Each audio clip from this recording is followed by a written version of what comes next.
Le Festival du Livre de Paris, l'événement littéraire de l'année. Bonjour à tous et à toutes et bonjour Didier Decoing. Bonjour à vous et à toutes et à tous. Merci beaucoup d'être avec nous pour ce grand entretien autour du Nageur de Bizerte qui est sorti aux éditions Stock et qui est une lecture tellement réjouissante, fabuleuse, intéressante et captivante. Comme toujours quand on lit vos livres. Alors je vais vous présenter en quelques mots, même si on ne vous présente plus, Didier Decoing, président de l'Académie Goncourt, écrivain, scénariste, essayiste. Alors le prix Goncourt, vous l'avez eu en 1977 pour John l'Enfer. À cette époque, vous étiez aussi journaliste, n'est-ce pas? Vous avez travaillé au Figaro. Vous avez travaillé à France Soir, les Nouvelles littéraires, vous avez participé à la création de VSD, j'ai vu. Et puis vous avez été scénariste en travaillant au cinéma avec Marcel Carné, Henri Verneuil, Maroun Bagdadi, avec qui vous avez eu pour le film Hors la vie le prix spécial du jury à Cannes. Oui, c'est un beau souvenir. Mais Maroun Bagdadi était d'abord un garçon tout à fait extraordinaire. Mais c'est un cinéaste qu'il ne faut pas oublier. Il est mort trop jeune, il n'a pas eu le temps de faire sa filmographie, mais les quelques films qu'il a faits sont foutrement intéressants. Et ça, on parle beaucoup du Liban, on continue d'en parler. Et quand il l'a fait, c'était des périodes chaudes de la guerre. Et c'était vraiment une vision extrêmement juste. Enfin bref, il faut revoir les films de Bagdadi. Mais on va revoir les films. En tout cas, moi, je ne l'ai pas vu. Je ne l'ai même pas vu, en fait. Donc, en préparant l'entretien, je me suis dit, lacune. Non, mais c'était un film piège parce que Hors la vie raconte, en changeant un petit peu, l'histoire de la détention de Roger Hawke. Vous savez, qui était un des otages français. Et par définition, un otage, il est dans le noir, il est enchaîné, il parle à personne. Donc faire un film avec ça, c'est pas évident du tout. Et quand Maroun a décidé de faire un film avec les souvenirs de Roger Hawke, on s'est demandé par quel bout on allait prendre l'animal. Et finalement, je crois qu'on a trouvé une solution qui est tout simplement de dire la vérité, parfois des plans qui sont dans une semi-lumière, on ne voit pas toujours tout, on ne sait pas trop ce qui marmonne, mais c'est vraiment c'est un film poignant. C'est Hippolyte Girardot qui jouait le rôle de Hawke. C'est un beau film. Et parfois, dire la vérité, c'est dire l'ombre, alors? Et absolument. 9 fois sur 10 même. Vous avez été élu à l'Académie Goncourt en 1995 comme secrétaire avant d'en devenir le président en 2020. J'ai oublié de mentionner aussi qu'à la télévision, vous avez travaillé bien sûr en tant que scénariste, notamment pour Le Comte de Monte Cristo, qui est un souvenir génial. Ah oui, le film de José Dayan. Ça a été un bon souvenir parce que ça a fait une grosse audience. Je crois que les gens aimaient ce film. Notre audace, ça a été... c'est une question de lecture, Le Comte de Monte Cristo. Comme Dumas. Bon, le problème, c'est qu'avant ce film-là, il y avait eu plusieurs contes de Monte Cristo qui montraient des contes de Monte Cristo qui levaient le petit doigt pour boire une tasse de thé, qui étaient en jaquette, avec une canne à pommeau d'argent, etc., qui étaient parfaitement snob. Bon, mais comme en réalité, quand vous lisez Dumas, le comte de Monte Cristo n'existe pas. La personne qui existe, c'est... comment il s'appelle je vais retrouver son nom. Le héros... il a un autre nom. Il s'appelle pas le comte de Monte Cristo? Oui, Edmond Dantès, merci. Ah, d'accord. Oui. Merci beaucoup. Edmond Dantès, qui m'a gentiment soufflé. Merci la régie. Qui est sortie... Edmond Dantès, quand vous relisez Dumas, vous apercevez que, d'abord, c'est un très jeune garçon. En plus, il était matelot sur un bateau qui faisait la route des Indes, qui passait par le cap de Bonne-Espérance, donc il suivait des tempêtes. Il logeait dans le Gaillard d'avant, qui était plutôt une cage à poules qu'autre chose, et avec d'autres matelots qui avaient un parler qui n'était pas le parler aristocrate qu'on a donné aux autres comtes de Monte Cristo. Et puis, il revient en France après un voyage, il est arrêté, et il est jeté en prison, et dans cette prison, il est dans une cellule où il est seul face à 2-3 gardiens qui sont eux aussi qui sont des gens frustes, enfin qui n'ont pas du tout d'éducation, bon. Et quand il s'évade, on veut nous faire croire qu'il devient tout d'un coup quelqu'un que le tout Paris admire, dont on se dit quelle élégance, etc. C'est pas possible. C'est pas possible. Et moi, j'avais même dit, je crois que j'allais peut-être un peu loin, mais encore. Si on veut faire un vrai Monte Cristo tel que Dumas l'a conçu, il faut qu'il ait l'accent de Marseille. Et oui, c'est ça la vérité d'un livre. Et relire un livre pour l'adapter au cinéma ou à la télévision, c'est poser toutes ces questions, toutes ces interrogations. Et j'ai eu l'extraordinaire chance que José Dayan, qui est une réalisatrice qui non seulement a du talent comme cinéaste, mais qui écoute les gens avec qui elle travaille, m'a écouté, et mieux que ça, elle m'a entendu, et elle a fait de son Monte Cristo un personnage qui mange des pilons de poulet avec les mains franches. Bon, dedans, c'est plus une sorte de gargantua. Hein. Bon, et c'est, je pense, pour ça aussi, parce que ça lui donnait une humanité que n'a pas le héros de Dumas dans les autres versions. Voilà, que ça a marché. Aller chercher l'humanité, c'est l'un de vos grands talents, hein, Didier Decoing. En tout cas, c'est ma recherche, ma quête, comme chantait Jacques Brel. On vous doit une trentaine de romans depuis ce fameux, c'est vos débuts. Donc, La femme de chambre du Titanic, par exemple, qui est merveilleux. La pendule de Londres, Le bureau des jardins et des étangs, dont nous avions parlé au Festival du Livre à Metz. D'ailleurs, j'ai un très bon souvenir de cette discussion. On vous doit des essais aussi. Il fait Dieu, Jésus le Dieu qui riait. Je vois des jardins partout, des dictionnaires amoureux. Vous êtes amoureux de différentes choses, puisque c'est la Bible et les faits divers. Oui. Il y a des faits divers dans la Bible. Hein. Quand Caïn tue Abel, c'est un fait divers. C'est un fait divers important. Et puis des livres pour la jeunesse. Oui, j'ai eu ce que j'appelle la période Mademoiselle H-Tendre. C'était le nom d'ailleurs de la maison d'édition et du journal, etc. Ça dépendait du groupe Philippe Aki.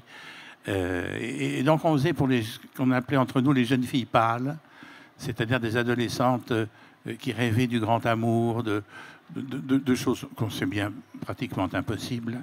Mais elles en rêvaient avec, vous savez, en roulant une mèche de cheveux, le regard vague, etc. Et moi, j'adorais ces personnages-là. Écrire pour elles était un bonheur. Et donc, j'ai commis quelques livres comme ça pour cette collection. Et récemment, je les ai relus. Je ne dirais pas qu'ils tiennent la route, parce que la mentalité de ces jeunes filles a changé aujourd'hui. Elles sont beaucoup plus... elles sont dans le monde, quoi. Mais en même temps, je ne les renie pas, parce qu'il y avait une volonté de faire plaisir à ce public. Et oui, c'était pas mal. J'ai aussi écrit pour les enfants, un truc qui s'appelle Le clan du chien bleu. C'est parce que nous avions un boxer avec mon épouse. On a eu 3 boxers. Et ces chiens qui ont l'air patibulaires et qui sont en fait absolument adorables. Et donc j'avais décidé de faire une série dont l'héroïne serait une chienne boxer qui, lors d'un voyage au Maroc ou en Tunisie, peu importe, serait tombée dans les souks, dans la cuve d'un teinturier qui faisait des choses en bleu. Elle serait sortie toute bleue. Et un boxer bleu, évidemment, ça n'existe pas, mais c'est rigolo. Et alors, c'est une chienne qui est extrêmement gentille. Et donc, elle a 3 petits maîtres. Et avec ces 3 petits maîtres, ils ont, dans chaque volume, ils sauvent un animal. Un panda, des éléphants, et même le monstre du Loch Ness. Ouais. J'ai envie de lire ça. Mais c'est très mignon. Ouais, ça a l'air très mignon. Ouais, mais écoute, moi j'ai lu ça quand j'étais enfant. Pas ceux-là, parce que je les ai écrits. J'ai lisais des livres j'ai commencé très, très tôt à lire. Et les premiers livres m'ont emporté dans des univers dont je ne suis jamais tout à fait sorti. Je suis devenu écrivain parce que j'étais d'abord un lecteur boulimique. Ouais. Un grand lecteur enfant d'histoires qui ont marqué votre imagination. Dès que j'ai su lire,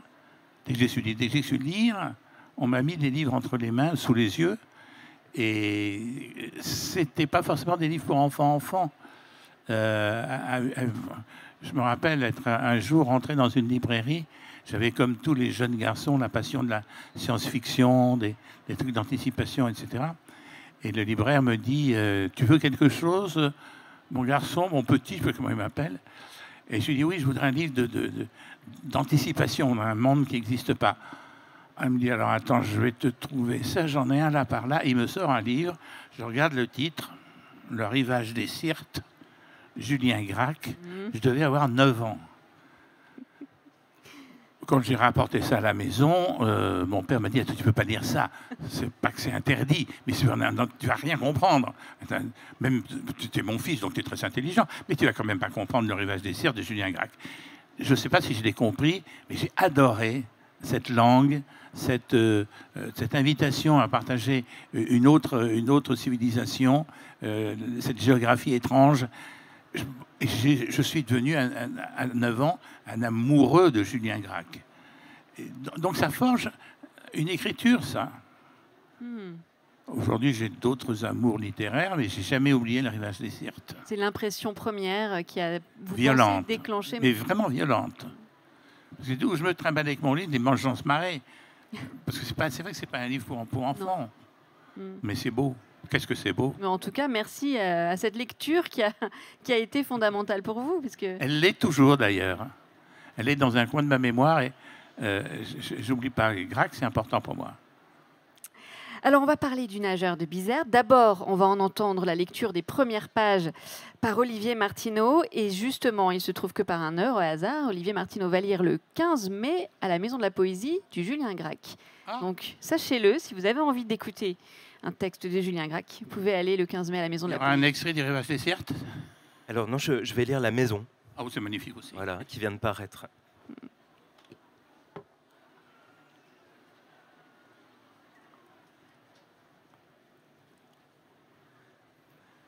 Allongé sur l'eau lisse, il nage une brasse coulée, limpide, qui ride à peine la surface.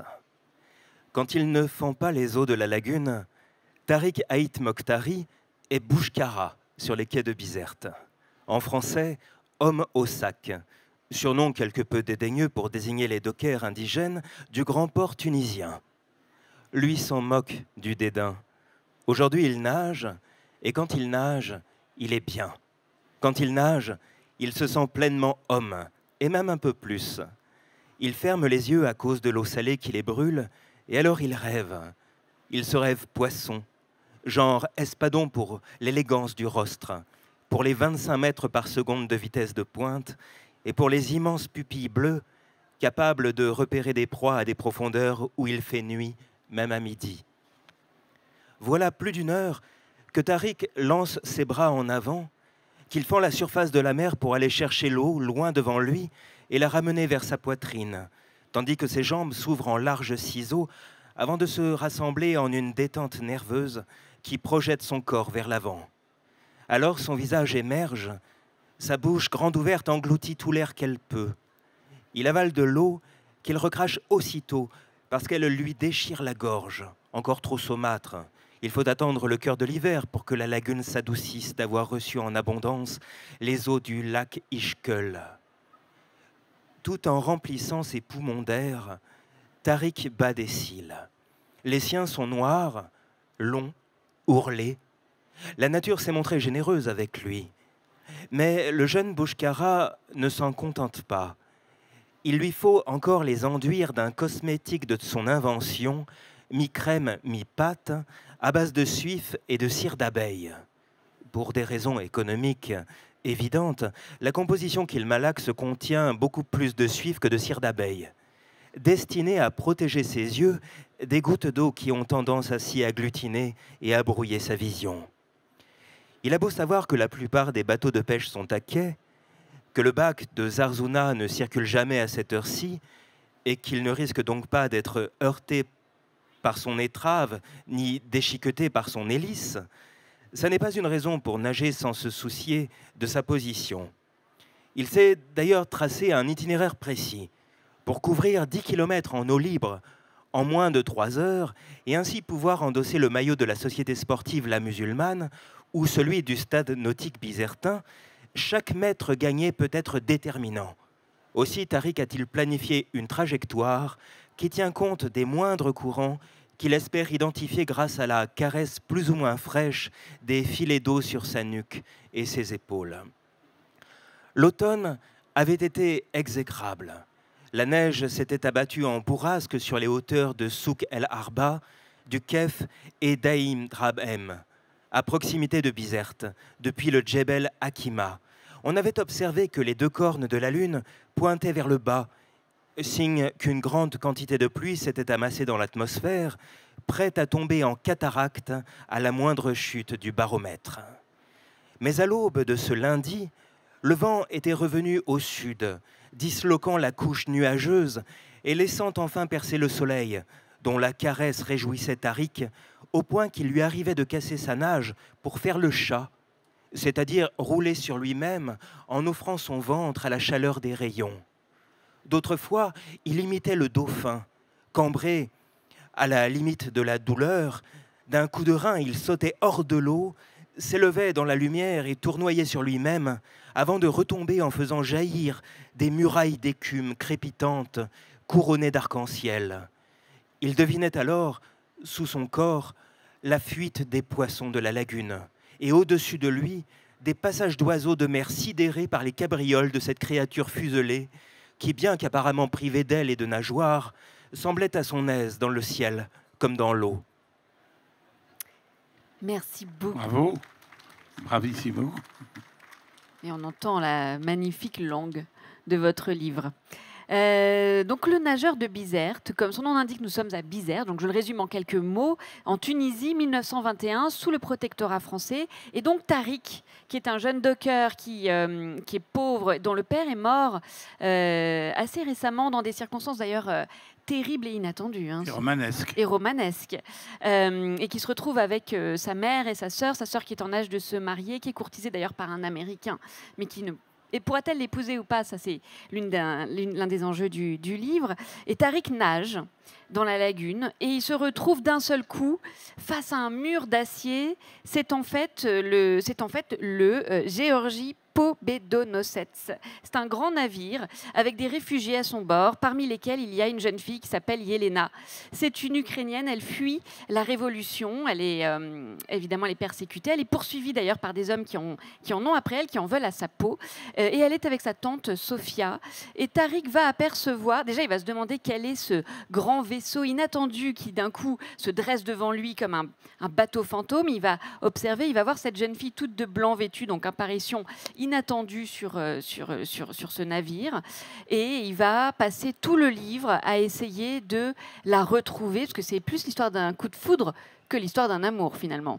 Il va essayer de lui parler, de l'approcher, et on va nous découvrir, puisque l'histoire intercale le destin de Tariq et l'histoire de Yelena, on va découvrir ce qui est arrivé aussi à cette jeune fille et son histoire qui ressemble à celle d'un personnage de Tchekhov. Voilà en quelques mots l'histoire du nageur de Bizerte. Moi, je me demandais, Didier Decoing d'abord, d'où a surgi, est-ce que l'idée de ce roman a surgi comme ce mur d'acier qui surgit devant Tariq? Comment est-ce arrivé? Est-ce que c'est une image? C'est un livre qui, comme tous vos livres, est terriblement sensoriel, avec des odeurs, des sons, le toucher, les sensations des personnages. Comment est-ce que vous arrivent vos idées en général et cette idée de roman en particulier? Celle-là, elle m'est arrivée, que vous l'avez dit, hein, très brutalement. J'ai rencontré cette idée comme Tariq rencontre ce navire. Je cherchais une histoire d'amour. Et je me disais, le propre des histoires d'amour, pour qu'elles soient intéressantes, il faut qu'elles soient impossibles.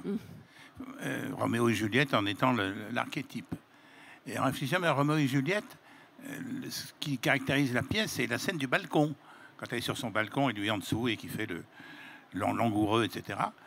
Et je me disais, qu'est-ce qui pourrait être l'équivalent aujourd'hui? Et je me disais, quelqu'un sur un bateau et quelqu'un qui serait dans l'eau. C'est en même temps l'histoire du petit poisson, du petit oiseau, etc. S'aimer d'amour tendre. S'aimer d'amour tendre, mais qu'il est difficile pour quand on n'a pas d'aile. J'ai démarré là-dessus.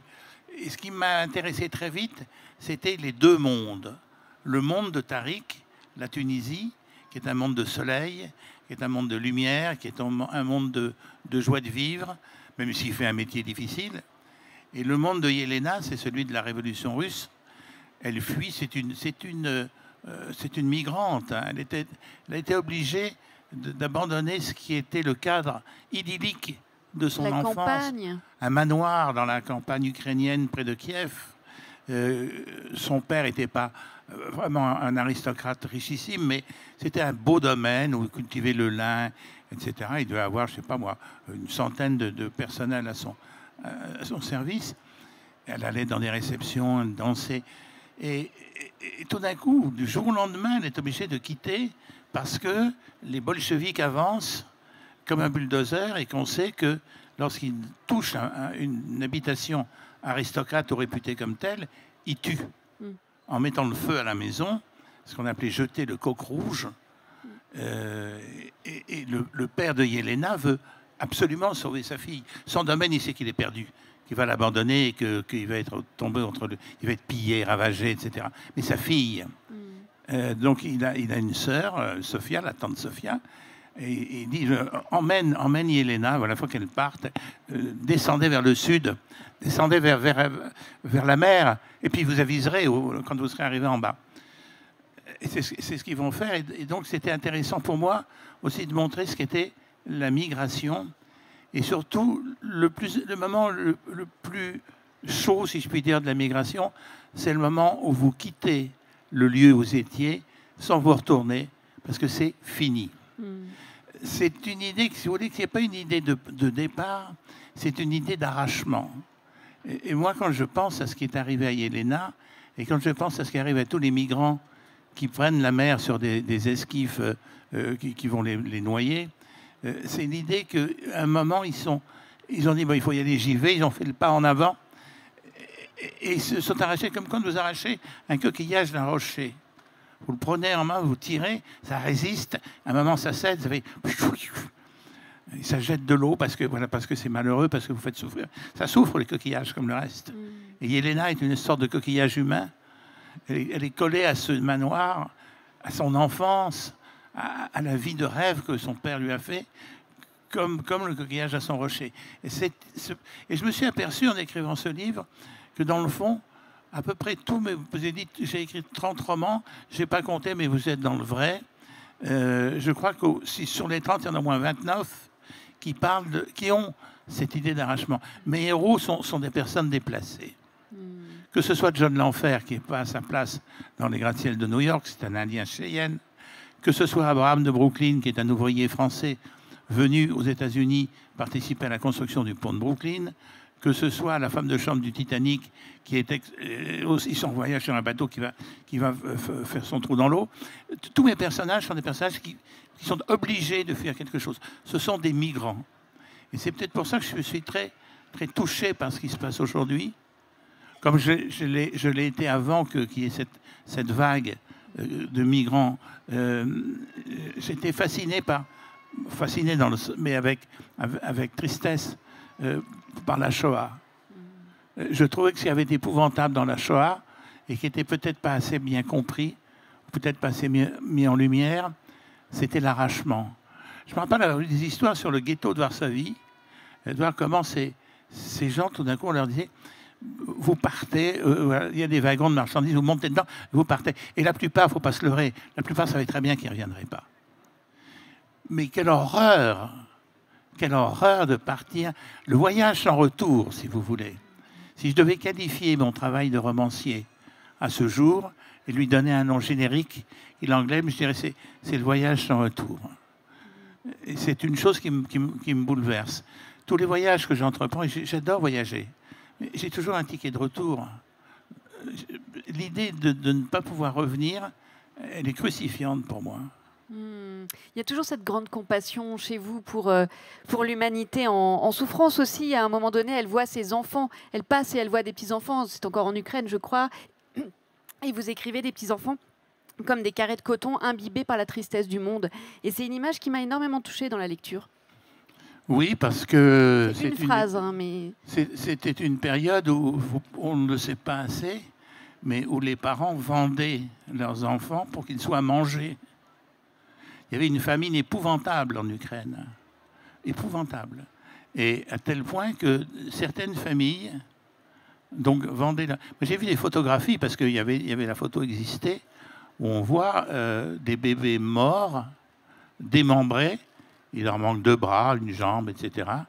Et il y a une pancarte, vous savez, en ardoise avec marqué dessus à la craie, le prix du bébé, de la viande de bébé.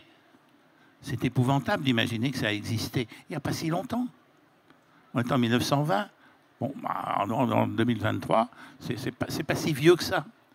Et oui, ils peuvent être qu'imbibés de tristesse, parce qu'ils peuvent... Mais ils sont finalement... vous êtes aussi un grand romancier de l'innocence. Oui, mais ça va ensemble. Ça va ensemble avec la compassion que j'ai pour les personnes déplacées.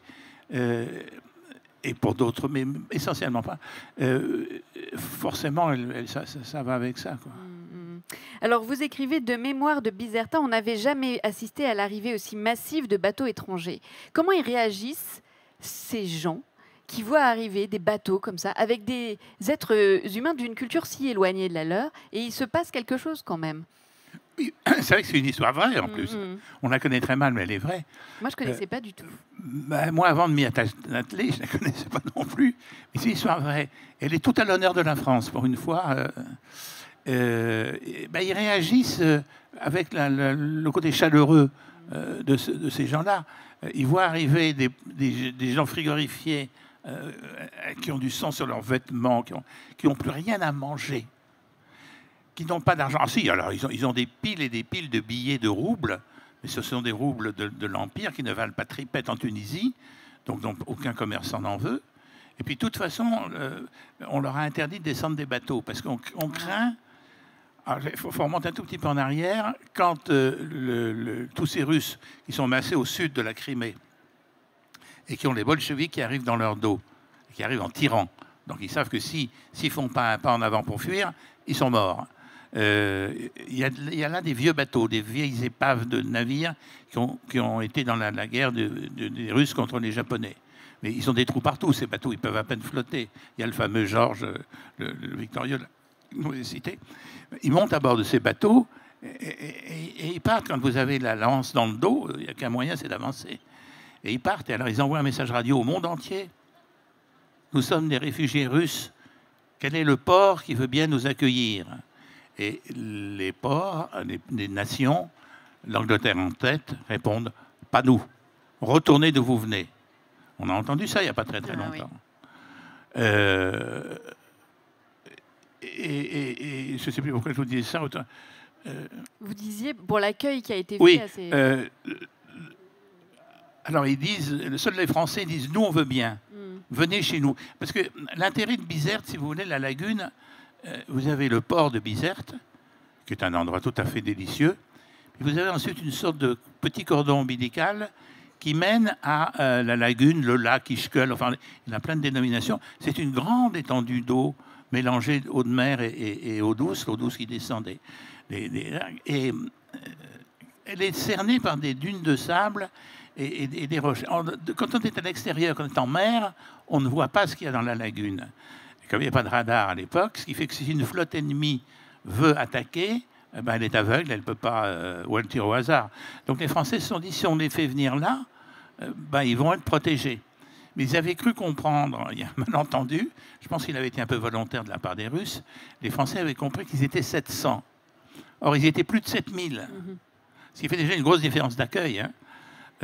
Non seulement ils étaient 7000, mais c'était des gens qui étaient déjà fragilisés. Il y avait beaucoup d'enfants. Il y avait beaucoup de femmes, parce que les maris étaient restés pour faire la guerre. Il y avait ces vieux ecclésiastiques qu'on voit dans les romans russes avec des très longues barbes, etc. Il y avait quelques militaires, mais des militaires qui étaient des blessés ou des amputés, etc. C'était une population abîmée, on va dire déjà.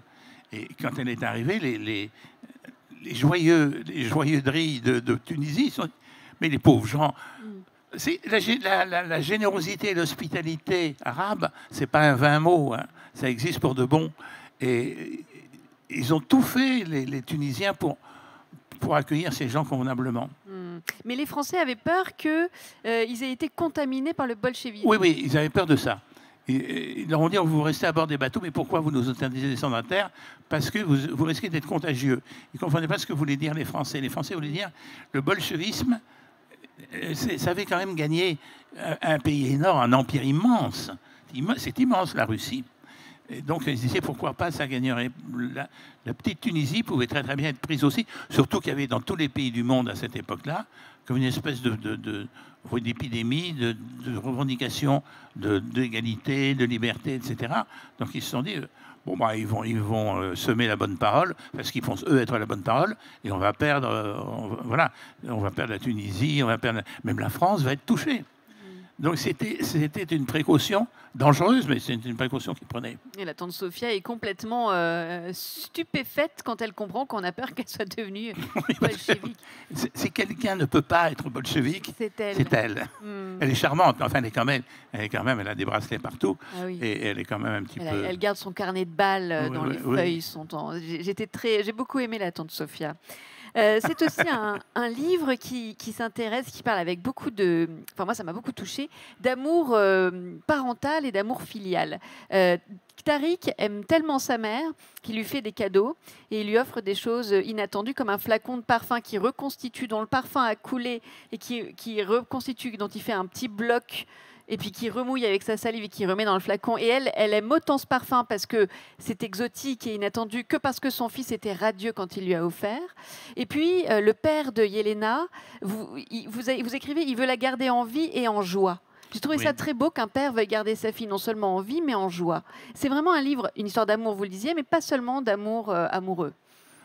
Absolument, et vous faites allusion au flacon de parfum, il va plus loin, Tariq. Le fauteuil de parfum. Oui. Sa mère, elle est vieillissante, hein, comme toutes les mamans. Elle commence à avoir des pas de doigts, des rides, etc. Mais pour lui, c'est maman la plus belle du monde. Et donc, il voudrait que le monde entier admire, s'agenouille devant la splendeur de sa mère. Mais comment faire pour lutter contre les atteintes du temps?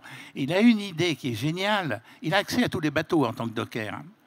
Il trouve dans un navire, dans le salon réservé aux dames, et au salon de beauté, il trouve un fauteuil de barbier qui est extraordinaire.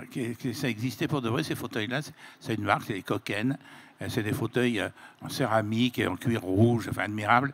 Et il s'est dit, si je pouvais prendre ce fauteuil pour maman, ce serait une sorte de trône. Je pourrais l'asseoir dessus et on verra bien ce qui va se passer. Et alors, il va avoir un mal de chien à déceler le fauteuil. C'est un fils aimant, mais qui se démène pour... Il va arracher le fauteuil du sol, du plancher du bateau. Il va le transporter comme Jésus portait sa croix. Il va porter ce fauteuil jusqu'à leur maison qui est sur les hauteurs de Bizerte, le mettre sur un monticule, réveiller sa mère et dire « Allez, viens. Qu'est-ce que tu me veux? Viens, maman, viens. » Il arrive à traîner sa mère qui est de mauvaise humeur parce qu'il est arrivé jusqu'au fauteuil, il l'assied dessus dans la pénombre, elle ne voit pas trop ce que c'est. Elle se laisse faire par son fiston, il s'assied sur le fauteuil et il la tourne un peu pour qu'elle regarde dans une direction. Là, maman, regarde là, droit devant toi. C'est malin ce qu'il fait. Il l'oriente pile dans l'axe où le soleil va se lever. Et effectivement, au bout de la mer qu'on aperçoit de là, le soleil sort. Et les premiers rayons du jour illuminent le visage ridé de la maman, mais avec une telle intensité que ce visage ridé devient un visage totalement ravissant. Et Tariq a gagné. Sa mère est belle comme la plus belle des déesses. Et tous les matins, il va lui demander de se mettre sur ce fauteuil pour que le peuple de Bizerte voit comme elle a une belle maman. Et ce personnage de maman, Zenouba, c'est vraiment... Elle incarne, je trouve aussi, ce cœur battant, ce cœur généreux. Vous l'écrivez, elle a de l'empathie. Je trouve que c'est un personnage qui regarde les gens avec amour aussi. Elle est merveilleuse. Alors, il y a une chose qu'il faut dire, je crois. Ce sont des berbères. Oui, c'est vrai. Une famille de berbères. Des Amazighs, comme on dit. Donc, ce sont des gens qui pensent être à l'origine de toutes les races du monde. Donc, ils ont quelque chose instinctivement, quand vous êtes à l'origine d'une chose, c'est que vous en êtes le père et la mère. Donc, ils ont fatalement une sorte de sensation de paternité vis-à-vis du monde et des gens qui le peuplent. Et c'est pour ça qu'il y a cette compassion, et ce besoin d'aimer chez cette femme. Et chez le père aussi, qui était quelqu'un d'adorable, le père de Tariq. Et chez Tariq lui-même. Bon. Et bon, elle a une sœur qui est un peu plus coquine, mais oui, c'est une belle famille. Ce sont de belles personnes, comme on dirait aujourd'hui. Modestes, très modestes, hein, mais une belle personne. Alors Yelena aussi est une autre personne. Elle dit, vous écrivez, elle se prenait pour une dentelle, elle craignait que la vie la déchirât. C'est vrai qu'on sent la vulnérabilité de cette jeune fille dans cet exil qui est le sien, le fait qu'elle ne veut pas partir. Et puis, j'aimerais qu'on parle aussi de son amour pour Tchekhov et exclusivement pour la cerisée, mais vraiment exclusivement. Oui, mais parce que je lui ai inoculé ça, j'ai une passion pour Tchekhov. Et essentiellement pour la cerisée. Pourquoi? Parce que c'est aussi l'histoire d'un arrachement. En deux mots, la cerisée, c'est l'histoire d'une femme qui s'appelle Liebov, et qui a une belle propriété et une cerisée, une plantation d'arbres qui font des cerises. Et elle est obligée, avec les circonstances, à un certain moment, de se séparer de cette cerisée, de la vendre, pour qu'elle soit transformée en appartement. C'est l'horreur pour elle. Et la pièce raconte le départ, la fin de l'histoire de cette femme et de sa cerisée, de toute la famille qui est autour d'elle, de l'arrachement, le coquillage qu'on enlève. Et Tchekhov avait eu cette idée de mise en scène géniale. À la fin de la pièce, Lyubov et les autres membres de la famille sont partis, la scène est vide, le noir se fait, le rideau commence à tomber doucement, lentement, mais on entend en coulisses, pom, pom, pom. Ce sont les haches des bûcherons qui commencent d'abattre les arbres. Alors moi, excusez-moi, c'est génial ça. C'est pas de moi, c'est de Tchekhov et c'est génial. Ça m'a toujours foudroyé quelque part. Je pense que Tchekhov est un immense, peut-être supérieur à Dostoïevski pour moi, ou même, allez, j'ose le dire, même à Tolstoï. Il y a une humanité chez Tchekhov, une tendresse pour l'être humain qui est inimaginablement profonde. Et donc la petite Yelena, partout où on joue la cerisée, elle y va. Elle a d'être dans une famille où il y a un chauffeur et une voiture. Donc voilà, elle part avec sa tante qui sert de chaperon. Et elle va assister à des représentations de la cerisée. Et pour elle, Tchekhov, c'est la Russie. Et je crois que quelque part d'ailleurs, Tchekhov, c'est la Russie, parce que c'est la terre russe. Moi, j'aime toutes les pièces de Tchekhov, mais je dois dire que la cerisée est quelque chose que je mets au-dessus, parce que, voilà, il y a l'arrachement, il y a tout ce qui me fait frémir. Alors, elle est poursuivie aussi, Yelena. Elle est d'abord, son portrait est coupé en deux, et puis elle est poursuivie avec une technique particulière du capitaine Nicolas, qui applique la technique de la mouche. Oui, c'est à partir d'une bande de soldats, commandée par un capitaine. Il y a des Cosaques parmi eux. L'idée est la suivante, c'est que dans une auberge où ils se sont arrêtés, ils ont fait un jeu qui s'appelle le jeu de la mouche. Alors, il consiste je trouve qu'il y a des mouches dans cette auberge parce que ça ne peut pas être très propre. Et ça consiste, avec la main, à claquer des mouches pour les tuer. Et chaque fois que vous tuez une mouche, vous avez droit à un petit verre de vodka. Inutile de vous dire qu'au bout d'un certain nombre de claquements de mouches, les mecs sont tous sous à rouler sous les bancs. Et le commandant de l'escouade se dit, mais on pourrait appliquer ça peut-être. Parce qu'on ne sait jamais où la mouche va se poser. Ce serait trop simple. Elle vous dit pas, attends, je vais me poser à côté de la bouteille d'eau. Elle y va. Alors, il se dit, si moi j'arrive à tuer 7 mouches, 15 mouches, 100 mouches, peut-être que si je parcours la plaine sous la neige, etc., je vais tomber sur les gens que je veux tuer sans avoir besoin vraiment d'en courir après. Le hasard va faire que et je n'aurai plus qu'à sortir le sabre et à les décapiter. Et ce jeu de la mouche, il va l'appliquer en in vivo, en vérité, en disant à son second, qui est un cosaque assez cruel, qui aime le sang, qui aime couper les têtes, toi, on va partir à l'aventure. C'est très grand, la Russie. C'est très grand, l'Ukraine. Mais ton sabre est très bien affûté. Si on tombe sur une mouche qui s'appelle Yelena, tu lui coupes la tête. Et forcément, on va tomber sur elle. Ça prendra le temps que ça prendra. Mais forcément, parce que les gens se rencontrent. Et Yelena ne le sait pas. Mais elle a derrière elle cette bande cette escouade militaire armée, avec notamment à l'intérieur de l'escouade ce cosaque qui a un sabre particulier, un sabre cosaque, dont le but est de couper la tête de cette jeune fille s'il la rencontre. Et bien entendu, je vais les mettre face à face.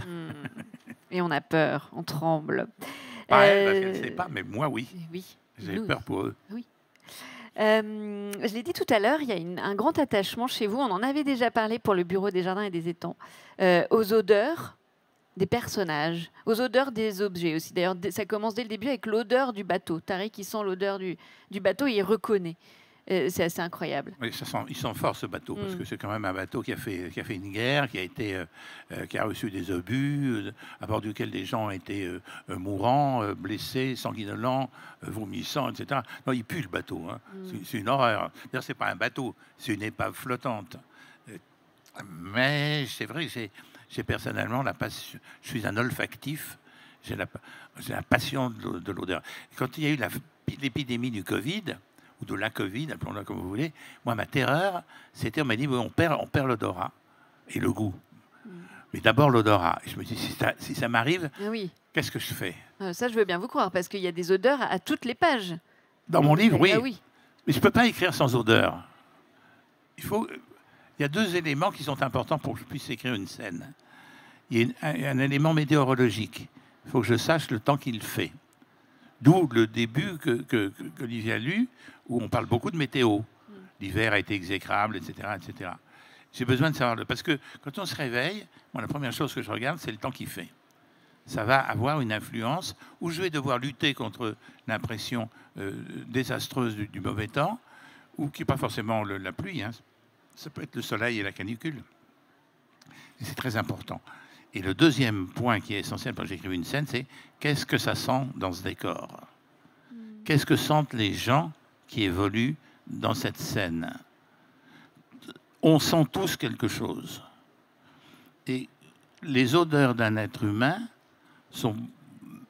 On dit souvent de quelqu'un, il ne sent pas bon.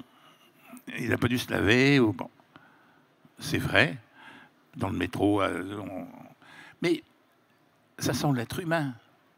Or, ça ne peut pas sentir vraiment mauvais, l'être humain. C'est vivant, c'est le sommet du monde respirant, du monde animal, etc. Donc, c'est adorable, un être humain. Moi, j'ai la passion de l'humain. C'est pour ça que je n'aime pas qu'on tue les gens. Et donc, l'odeur sui generis de mes contemporains, non seulement ne me gêne pas, mais j'irais presque à sa rencontre, la chercher. Et je serais capable de reconnaître quelqu'un à sa trace. Si jamais ça a existé, la métempsychose, et si j'ai été un animal avant d'être un être humain, j'ai été un chien de chasse. Ça, je pense que ce n'est pas impossible. Mais qui ne tuait personne, je pense. Non, mais qui suivait une piste. Un chien policier, peut-être simplement. C'est là que se niche dans l'odeur la compassion pour l'humain que vous avez aussi. La compassion, la passion aussi pour l'humanité. Dans la compassion et la passion, oui. Oui, parce que j'arrive pas. Je suis ébloui par l'être humain. Même par le pire des êtres humains. On va quand même mettre 2-3 de côté parce qu'ils sont au-delà de l'ignoble. Mais l'être humain, c'est fabuleux quand même. C'est fabuleux. C'est miraculeux. C'est fragile. C'est rien du tout. Ça se tue. Ça meurt tout seul d'ailleurs. Mais c'est adorable. Et oui, j'aime les humains, c'est vrai. J'ai une question architecturale à vous poser. Pour la construction de ce texte, on apprend énormément de choses. Moi, je ne connaissais pas ce passage de l'histoire. C'est très documenté, évidemment. Vous êtes plongé quand même dans ces trajectoires de vie, dans ce spectacle, dans cette politique, cette géopolitique. Et en même temps, on avance dans le texte, on est surpris, on est inquiet pour ces personnages, on est plein d'espoir pour ces personnages. Vous, j'ai envie de savoir comment vous construisez ces textes-là. Est-ce que vous êtes le nez au vent, à sentir les odeurs et à vous laisser guider et à improviser sur la feuille, ou est-ce que vous avez quand même un plan très structuré quand vous vous mettez devant votre feuille ou votre ordinateur? Je n'ai pas de plan préstructuré parce que je m'ennuierais terriblement si je devais suivre une partition. Donc j'y vais à l'instinct. Mais il y a, à l'intérieur des scènes, il y a des logiques, ce que j'appelle mes logiques à moi, si vous voulez. Je sais que si une scène commence comme ça, il faut qu'elle finisse de telle façon. Je suis à la fois totalement libre et totalement enchaîné à mon banc d'écrivain. Mais il peut arriver que je casse tout. Et surtout, il peut arriver, et c'est arrivé souvent, que je me trompe. Et en me trompant, je m'aperçois que l'erreur va générer quelque chose de positif. J'ai écrit une année un livre qui s'appelle Abraham de Brooklyn, donc il raconte un Français qui vient travailler à la construction du pont de Brooklyn. On est en 1880. Et dans le livre, il y a un moment, une petite évadée des prisons, une jeune fille, s'évade des pontons où elle est détenue, et elle tombe sur ce garçon, cet ouvrier français, sur les quais du port de New York, et il la prend sous son aile parce qu'il ne veut pas la laisser rattraper par la police, etc. Mais il est marié. Elle est jeune, elle est très jolie, et sa femme, la femme de l'ouvrier, lui dit au bout d'un moment, écoute Simon, ça suffit avec cette gosse. Ramène-la quelque part, mais moi je ne la supporte plus dans la maison. C'est elle ou moi. C'est moi que tu as épousé, pas elle. Alors donc il faut qu'il la rende là d'où elle vient, c'est-à-dire à la police.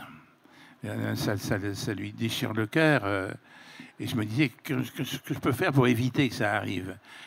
Ben, je vais la tuer avant qu'il ne la rende. Donc j'écris une scène où la petite mourait, s'approchait des policiers, ils ouvraient le feu, ils la tuaient. Le lendemain matin, je relis ma scène et je me dis, c'est pas bon du tout, c'est très très mauvais. Je la déchire, je la jette et je me dis, il faut que je la tue autrement. La deuxième idée, c'est comme au bord d'un lac, ben, elle va entrer dans l'eau et puis elle va se noyer. Ça avait un côté Ophélie, je trouvais que ça pouvait être assez joli. Donc j'écris cette scène-là, le lendemain je la relis, je la trouve aussi merdique que la première, donc je la déchire, foyer poubelle. Je me dis, ça va toujours pas, il faut que je la tue autrement. Je trouve un troisième moyen de la tuer qui, alors là, me plaisait bien. Comme il y avait une montagne pas loin, je la fais monter sur la montagne un jour d'orage, et je me dis, un éclair va la frapper là, dans la nuque, et la tuer comme lorsque le torero tue le taureau. Je me dis, quand même, c'est une mort grandiose, tuée par le feu du ciel. Bon, j'écris ça, tout joyeux. Le lendemain, je relis, pas bon du tout. Bon, je vous la fais courte parce que j'ai essayé de la tuer 12 fois. Elle a toujours résisté. Et je me suis dit, c'est qu'alors, elle ne veut pas mourir. Parce que les petits personnages d'encre et de papier, ils ont une personnalité. Je dis, elle ne veut pas mourir, la petite. Alors, qu'est-ce que je vais en faire? Eh bien, ma petite, il va te livrer aux flics, puisque c'est comme ça ce qui était prévu. Et il la ramène à la police, qui la remet sous les verrous, etc. Et je m'aperçois à ce moment-là du livre que j'avais écrit. C'est la dernière scène. Tout le livre convergeait vers là. S'il n'y avait pas eu cette scène-là, le livre ne tenait pas debout. Et son titre, Abraham de Brooklyn, mais ce garçon français, il emmène cette fille, comme Abraham emmène Isaac au bûcher, pour le tuer parce qu'il croit avoir reçu de Dieu l'ordre d'égorger son enfant. Il veut obéir. C'est pareil ce qu'il fait lui. Donc le livre s'est appelé Abraham de Brooklyn, et je me suis aperçu que je l'avais structuré selon des tas d'orientations bibliques, mais sans vraiment m'en rendre compte. Tout ça pour dire qu'un livre échappe à son auteur. Il se promène dans l'arène. Vous le voyez évoluer, courir. Là. Vous voulez le rappeler, il ne revient pas forcément. Hein. C'est plus un chat qu'un chien, un livre. Ça se maîtrise moins. C'est magique ce que vous nous racontez, Didier Decoing. Merci beaucoup. Eh bien, on est arrivé au terme du temps qui nous était imparti. Je vous remercie infiniment pour cette discussion autour du nageur de Bizerte aux éditions Stock. Évidemment, je vous recommande à tous et à toutes la lecture de ce livre magnifique et des autres livres de Didier Decoing. On peut vous retrouver en dédicace, je crois, juste devant, à la sortie par ici, à ma gauche. Voilà, je vous remercie beaucoup pour cette lecture, Olivier. Je remercie la technique qui fait un travail extraordinaire. Et merci encore à vous, Didier Decoing.